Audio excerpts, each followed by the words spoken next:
એમની ખૂબ ખૂબ આભાર માન્યો. મારી વાતને આગળ વધારું મિત્રો. પરિણામ કેવી રીતે આવે છે?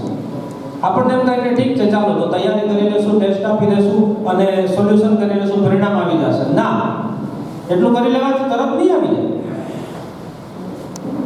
મોટે ભાગે આપણે શું સમજીએ છીએ કે ટીચર ભણાવતા રહે, બસ અમને ક્લાસમાં ટીચર ભણાવે અને ટીચર ભણાવે એટલે અમે ભણતા રહીએ, અમને સમજાઈ જાય છે, we will get good result. No no no, not at all. અંગ્રેજીની એક સરસ મજાની પ્રવર્બ કહેવત છે, practice makes a man perfect. Practice makes a man perfect.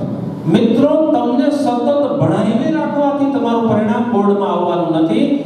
તમે જેટલી વધુમાં વધુ પ્રેક્ટિસ કરશો, તમે જેટલું જાતે સોલ્યુશન કરશો, જાતે તમે જે છે એ પેપર ભરશો, એટલું તમારું પરિણામ પરફેક્શનની દિશામાં જશે. માટે આપણી આ જે રાઉન્ડ ટેસ્ટ છે એ રાઉન્ડ ટેસ્ટ 60 to 65 ડેઝ સુધી ચાલશે. એ રાઉન્ડ ટેસ્ટની અંદર માત્ર એ જ વાત ઉપર ધ્યાન લઈ જવામાં આવ્યું છે કે વિદ્યાર્થી જાતે ભણતો થાય, ગણતો થાય, લખતો થાય અને એને પરિણામ આપે. એટલે જાત મહેનત જિંદાબાદ. જાત મહેનત કરી અને એને રિઝલ્ટ આપવાનું છે. અમારી હાજરી એની સાથે જે છે એ સતત છેલ્લી ઘડી સુધી સપોર્ટિવ તરીકે હાજર રહેશે. આપણી પાસે એક જ રસ્તો છે, તૈયારી કરો, ટેસ્ટ આપો, સોલ્યુશન કરો પેપરનું, પુનઃ તૈયારી કરો અને ફરી પાછી ટેસ્ટ આપો. એક જ આ સાયકલ દોહરાવતી રહેવાની છે. પુનઃ તૈયારી વખતે શું કરવાનું છે તો કે દાખલા તરીકે એક ટેસ્ટ મેં આપી છે, એક પેપર ભર્યું 100 માર્ક. એ 100 માર્કના પેપરમાંથી સપોઝ મને જે છે એ 80 આવ્યા, તો જે 20 નથી આવ્યા એ ટોપિક, એ પોઈન્ટ જોઈ જવાના છે, એ નોટ ડાઉન કરી લેવાના છે, એ પુનઃ તૈયાર કરી લેવાના છે અને એનું આપણે પાછું પેપર ભરી દેવાનું છે. બસ આટલું જ કામ સતત કરતું રહેવાનું છે. એટલે જે નથી આવડતું, જેમાં ભૂલ થાય છે, એની અલગથી નોંધ કરી અને એ નોંધની જે નોટ છે એ ધીમે ધીમે ઓછી થતી જશે. એ જેટલી ઓછી થશે એટલા પેલી બાજુ માર્ક વધતા જશે. આ સિમ્પલ ગ્રાફ છે, એકદમ સિમ્પલ ગ્રાફ છે. તો આ રીતે આપણે કરીએ. મારે જેવી રીતે મેં તમને 3 અ કીધા એવી જ રીતે મારે તમને એક કહીએ ને 1 એવા 5 એકની વાત કરવી છે. પરિણામ એ માત્ર ને માત્ર આ બધી બાબતો ઉપર આધાર રાખે છે, એ 100%ની વાત છે. પણ એની સાથે સાથે કેટલીક, because we are not robot, we are not machines, we are human beings. આપણે માણસ છીએ એટલે માનવતા, આપણા માનવીય ગુણો, આપણી સતેજતા, આપણી સંવેદના, આ બધી જ બાબતો આપણા સફળતાની અંદર, આપણા કાર્યની અંદર, આપણા કાર્યના પરિણામની અંદર 100% અસર કરે છે. અને માટે હું કેટલીક જે વાત કરું છું એ ચોક્કસપણે સાયકોલોજીકલી ઇફેક્ટ કરે. એમાં સૌથી પહેલી વાત તમારે જે ધ્યાન રાખવાની છે કે કોઈ પણ કામ કરો તો એની અંદર એક સિસ્ટમ ને જો ફોલો કરવામાં આવશે તો ચોક્કસ પરિણામ મળશે. એક સિસ્ટમની જેમ, જે સિસ્ટમમાં તમે કામ કરો છો એ સિસ્ટમમાં તમારી શ્રદ્ધા, એક સિસ્ટમ, એક શ્રદ્ધા રાખવી પડશે. Because we are human beings. આપણે રોબોટ હોઈએ તો એમાં શું રાખવું પડે? પ્રોગ્રામ. તો શું રાખવું પડે? પ્રોગ્રામ, કોડિંગ કરવું પડે. કોડિંગ મૂકી દીધું પૂરું. પણ વી આર હ્યુમન બીંગ્સ, આપણે કામ કરવાનું છે. માટે શ્રદ્ધા પણ રાખવી પડશે. એક સિસ્ટમ, એક શ્રદ્ધા, એક ભરોસો. સૌથી મોટી વાત શું છે? ભરોસો. સૌથી મોટી વાત શું છે જીવનમાં? બોલો, ભરોસો. ભરોસો હોવો જરૂરી છે. કોની ઉપર? પહેલો, હમણાં ભાઈએ વાત કરીએ, બિલીફ, પોતાની જાત ઉપર, આત્મવિશ્વાસ, ભરોસો. બીજો મારા ગુરુજનો ઉપર, જે શિક્ષકો પાસે હું ભણું છું એની ઉપર. ત્રીજો, મારા મંદિર ઉપર, Vidya Mandir, educational system, educational institution, આ સંસ્થા ઉપર. ચોથો, મારા પરિવાર, મારા માતા પિતા, આ બધા ઉપર ભરોસો જરૂરી છે. એક સિસ્ટમ, એક શ્રદ્ધા, એક ભરોસો. હવે તૈયારી કરવાની અંદર 2 બાબતો આવે છે. એક સમય, તમે ટાઈમ ટેબલ બનાવી લો. મારે સવારે 5 વાગે ઉઠીને ભણવું છે એટલે રોજ 5 વાગે ઉઠી જ જવાનું ભાઈ. એમાં પછી ના ચાલે. પછી એમ કહે આજે ઠંડી વધારે છે, આજે હું 5 ને 10 ઉઠી જાઉં. એ 5 ને 10 ના સીધા 8 જ વાગે. એટલે એક જ સમયે એક જે વિષય નક્કી કર્યો એ ચાલુ કરો, એ સમય એને પૂરો કરો. એક સમય અને છેલ્લો મારો એક જે છે એ છે એક આસન. આ એક આસન આમ તો આધ્યાત્મને લગતી બાબત છે. આધ્યાત્મિક ગુરુઓ હોય છે એ કહે છે કે એક આસને તમે જે છે એ બધું જ કામ કરો તો એ જે ભગવાનનું નામ લ્યો તો એ તમને પ્રાપ્ત થાય. આપણો એ વિષય નથી, પણ એક આસન આ એવી બાબત છે કે તમે એક જ જગ્યાએ બેસીને તમારું ભણવાનું કરો. ઘર છે તો ઘરની અંદર વિદ્યાર્થીને આદત હોય ઘડીકમાં બહારના રૂમમાં બેસે, ઘડીકમાં ટીવી ચાલુ કરીને બેસે, ઘડીકમાં બીજા રૂમમાં બેસે, ઘડીકમાં જે છે એ રવેશ હોય તો ત્યાં જઈને બેસે. આની મનાઈ કરી દો ભાઈ તું નક્કી કર લે આખું ઘર તારા માટે ખાલી. તું કે આ જગ્યા મારા માટે છે એટલે આ આવનારા 2.5-3 મહિના માટે આ એક જ જગ્યાએ તારે બેસીને ભણવાનું છે. એક આસન, આની બહુ મોટી અસર થાય છે અને એને આસન સિદ્ધિ તરીકે ઓળખવામાં આવે છે. આસન સિદ્ધિ તરીકે એક જ જગ્યાએ બેસીને ભણવાનું રાખો. ફરી પાછો હું બોલું છું, મારી સાથે બધાએ બોલવાનું છે. આ 5 એક બહુ મહત્વના છે. એક સિસ્ટમ, સંભળાતું નથી ભાઈ. એક શ્રદ્ધા, એક ભરોસો, એક સમય અને એક આસન. આટલી બાબતો આપણે ખૂબ જ અગત્યની સમજી અને એનું પાલન કરીએ. આપણે અહીંથી જે કોઈ પણ ટેસ્ટ છે એ ટેસ્ટના માર્ક તમને મોબાઈલ એપ દ્વારા અપલોડ કરવામાં આવશે. માટે બધા પોતાની મોબાઈલ એપ અપડેટેડ રાખે. એ મોબાઈલ એપની અંદર તમને માર્ક જે છે એ મળતા રહેશે. વિદ્યાર્થીઓને અહીંથી ચેક થઈ ગયેલું પેપર જ જે છે એ આપવામાં આવશે. નિયમિત અપડેટ રહો. નિયમિત અપડેટ એટલે વિદ્યાર્થી પણ રહે, શિક્ષક પણ રહે અને વાલી પણ રહે. વાલીએ પણ નિયમિત ભાઈ તારું ટાઈમ ટેબલ લાવો, ફાઇલ લાવો, આજે શેનું પેપર હતું, ભર્યું, કેવું ગયું, કાંઈ વાંધો નહીં, મજામાં છો ને, કોઈ તકલીફ નથી ને, ઇટ્સ ઓકે. આ રીતે અપડેટ રહો, એની સાથે વાતચીત કરતા રહો. આપણા સંબંધો મજબૂત બનાવવા પડશે. તમારી અને મારી વચ્ચે એટલે કે સ્કૂલ અને પરિવારની વચ્ચે કોમ્યુનિકેશન ડેવલપ કરવું પડશે.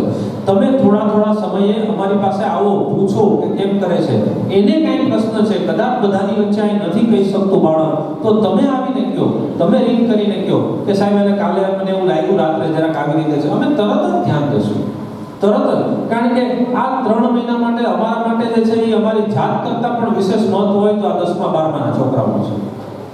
આ 100%ની વાત છે. એમાં તમે કોઈ પણ વિદ્યાર્થીને, સ્ટાફને ગમે ને પૂછી, જે જૂના અમારા વિદ્યાર્થીઓથી ભણીને ગયા એને પૂછો. ઉદાહરણ છે, રાત્રે 1:30 વાગે ફોન કરે, સાહેબ અત્યારે હું દાખલો ગણું, જવાબ દેશો? દઈશ. હું ત્યાંથી કોન્ફરન્સ કોલમાં મારા શિક્ષકને જોડું, કહું કે ભાઈ તમે વાત કરો. તરત જ આટલું જે છે એને સપોર્ટ પ્રોવાઈડ કરીએ છીએ. એવું નથી કે નથી કરતા, બોલીએ છીએ એવું નથી, 100% જે બોલીએ છીએ એ કરીને બતાવીએ છીએ.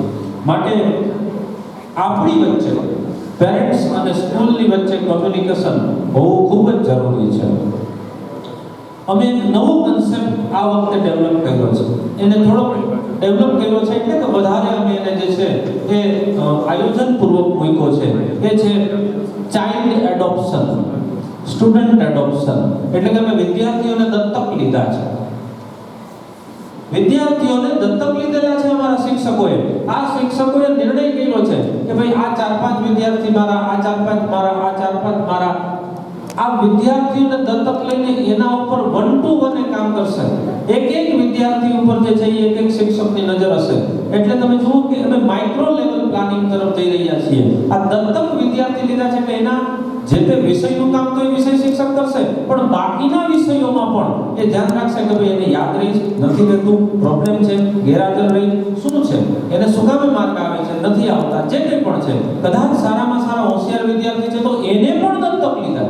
એવું નહીં કે નબળા, એના વિશે પણ કે ભાઈ તારું પેપર બતાવ, કેમ 99 કેમ અટકી જાય, 100 માટે પ્રયત્ન કર. સમજાય છે? એને પણ ઘણીવાર પ્રોબ્લેમ હોય છે, માર્ક આવી જાય છે પણ માઇન્ડ મેન્ટલી જે છે એ ઘણીવાર વિદ્યાર્થી તૂટી જાય છે, થાકી જાય છે એકનું એક કામ કરીને. તો આ બધી બાબતો જે છે એ ખૂબ જ અગત્યની હોય છે અને આ સિસ્ટમ ઉપર પ્રેમાનંદ વિદ્યા મંદિર કામ કરે છે. મિત્રો, આપણે ફરી એકવાર કહું છું કે માણસ છીએ એ આપણે ક્યારેય ભૂલવું ન જોઈએ. માનવતાને આપણે આપણી જાતને હંમેશા સુગંધિત રાખવી જોઈએ. અને સુગંધિત રાખવા માટે આપણું સૌથી સારામાં સારું જો કોઈ ઘરેણું છે તો એ આપણી વિચારસરણીનું છે. આપણે વિચારોને જે દિશામાં ઈચ્છીએ એ દિશામાં લઈ જઈએ. હમણાં એક વિદ્યાર્થીને માની લ્યો કે 2 માર્ક ઓછા આવે તો બની શકે કે એના વાલીએ એમ કે કેમ 2 ઓછા આવ્યા, અને બની શકે કે એના વાલી એમ કે 2 ઓછા કાંઈ વાંધો નહીં, મજા કરીને 2 માર્કનું આપણે શું કામ છે, દાનમાં દઈ દો. વરાડ સાહેબ ઘણી વાર એમ સમજાવે અમને, દાનમાં દઈ દો. દાનમાં દેવું એ તો આપણી જે છે એ પરંપરા છે કે આપણે નથી આવ્યા દાનમાં દેતા, મોટિવેટ કરે છે બાળકને, એને નાસીપાસ નથી કરતા. તો વિચારસરણી મેન્ટાલિટી આપણી આ બહુ મહત્વની છે. એટલે આપણી મેન્ટાલિટી આપણે હકારાત્મક રાખશું. આપણે હકારાત્મક પોઝિટિવ એટીટ્યુડથી જ વિદ્યાર્થીઓની સાથે ડીલ કરશું. વિદ્યાર્થીઓને પણ મારે આજ કહેવાનું છે કે તમારે પણ પોઝિટિવ રહેવાનું છે. અત્યારે જેટલા માર્ક ઓછા આવશે એ તમારા માટે બહુ સારું છે. શું કામ? કારણ કે બોર્ડમાં સીધા ઓછા આવે એની કરતાં અત્યારે આવે તો ખબર તો પડી જાય. અને આપણે એટલે જ આ મહેનત કરીએ છીએ, એટલે જ આ રાઉન્ડ ટેસ્ટ લઈએ છીએ કે ઓછા માર્ક આવે તો એનું આયોજન કરી શકીએ, ખબર પડે કે શું નથી આવડતી, તૈયારી કરી શકાય. એટલે અત્યારના આ માર્ક માત્ર તૈયારીને પરફેક્શનમાં લઈ જવા માટેના છે.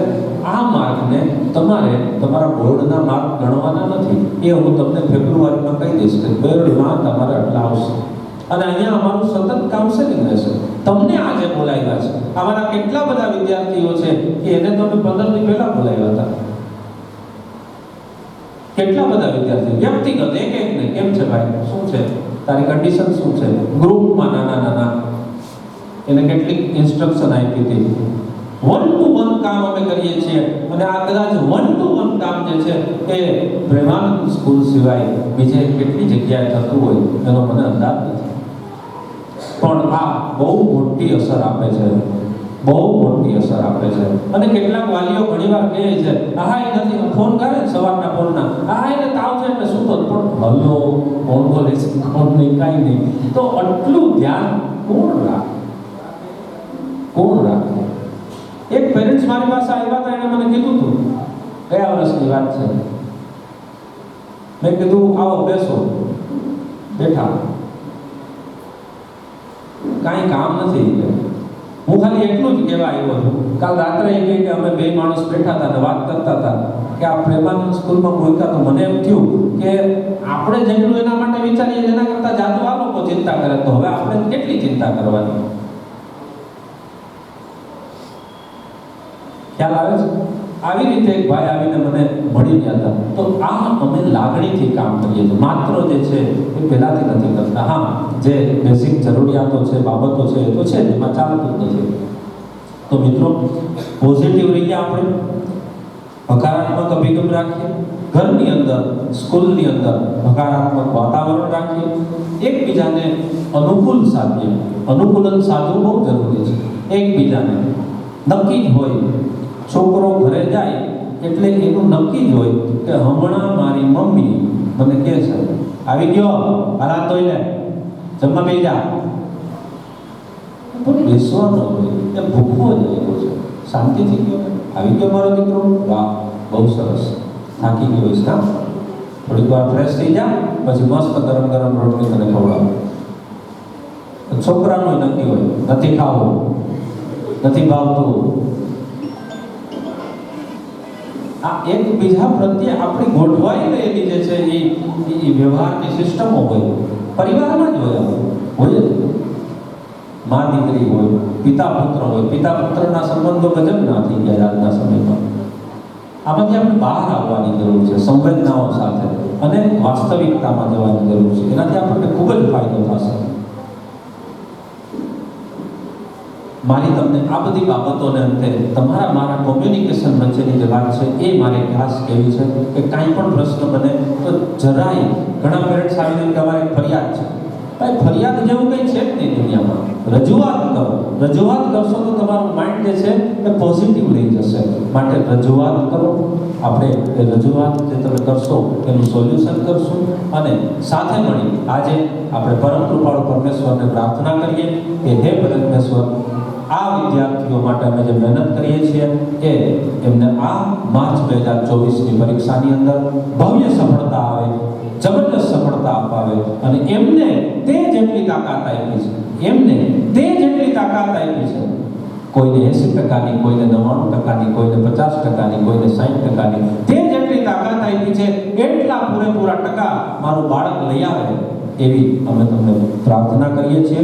આપ સૌને ફરી એકવાર ખૂબ ખૂબ અભિવાદન સાથે શુભેચ્છાઓ. આપણે આપણા વડીલ પ્રખર શિક્ષણ શાસ્ત્રી અને જેના ઉપર અત્યારે ગુજરાતની અંદર જે રાષ્ટ્રીય શિક્ષણ નીતિનું ઇમ્પ્લિમેન્ટેશન થવાનું છે, થઈ રહ્યું છે, એની ખૂબ જ મોટી જવાબદારીઓ આ ઉંમરે પણ સાહેબ જે છે એ એકદમ એક્ટિવલી બજાવે છે એવા ભરાડ સાહેબને આપણે સાંભળવા છે.